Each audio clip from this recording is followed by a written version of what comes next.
حضرت اسماء رضی اللہ عنہا اس شخص کی بیٹی ہے جو تمام صحابہ میں افضل ہے، یعنی صدیق اکبر کی ام المومنین حضرت عائشہ رضی اللہ عنہا کی بہن، حواری رسول حضرت زبیر بن عوام رضی اللہ عنہا کی زوجہ محترم ہے، اور حضرت عبداللہ بن زبیر رضی اللہ عنہا کی والدہ ہیں، اور جی ہاں، ختم الانبیاء جناب رسول کریم صلی اللہ علیہ وآلہ وسلم کی سالی ہیں۔ یہ رشتہ بتا رہے ہیں کہ حضرت اسماء کا مقام کس قدر بلند ہے۔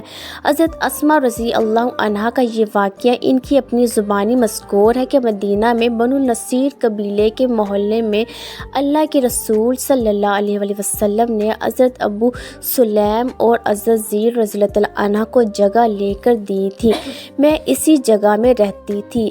اب میرے خاوند حضرت زبیر جناب رسول کریم صلی اللہ علیہ وآلہ وسلم کے ساتھ کسی غزوہ وغیرہ میں چلے گئے۔ ہمارے پڑوسی یہودی تھے۔ ایک دن انہوں نے بکری ذبح کی اور ہنڈیا چولہے پر چڑھا دی۔ میں نے اس کی خوشبو کو پایا۔ خوشبو پا کر میرے دماغ میں ایسے خیالات آئے کہ اس سے پہلے کبھی نہیں آئے۔ میری گود میں اس وقت میری بچی ختیجہ بھی تھی۔ آخر کار مجھ سے صبر نہ ہوا، لہٰذا میں نکلی اور یہودن عورت کے گھر میں آگ لینے کے بہانے داخل ہوئی۔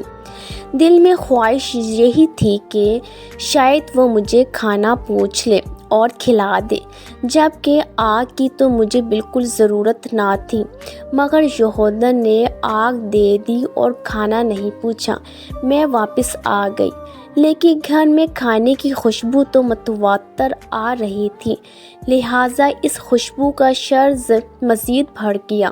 اب میں نے اس آگ کو بجھا دیا اور دوسری بار پھر آگ لینے کے بہانے گئی کہ شاید اس بار ہی وہ کھانے کا پوچھ لے، لیکن اس نے نہ پوچھا اور میں واپس آ گئی۔ پھر صبر نہ ہوا اور حتیٰ کہ میں تیسری بار گئی، مگر تیسری بار بھی آگ ہی لے کر واپس آ گئی۔ اب میں بیٹھی رونے لگی اور اللہ سے دعائیں کرنے لگی۔ اب کیا ہوا؟ اس یہودن کا خاوند گھر میں آ گیا۔ گھر میں داخل ہوتے ہی اس نے اپنی بیوی سے پوچھا، کیا تیرے پاس کوئی آیا ہے؟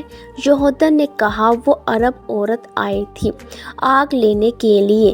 یہ سنتے ہی یہودی کہنے لگا، میں اس کھانے کو بالکل نہیں کھاؤں گا، یا پھر اس کھانے میں سے اس عرب عورت کی طرف بھی بھیج۔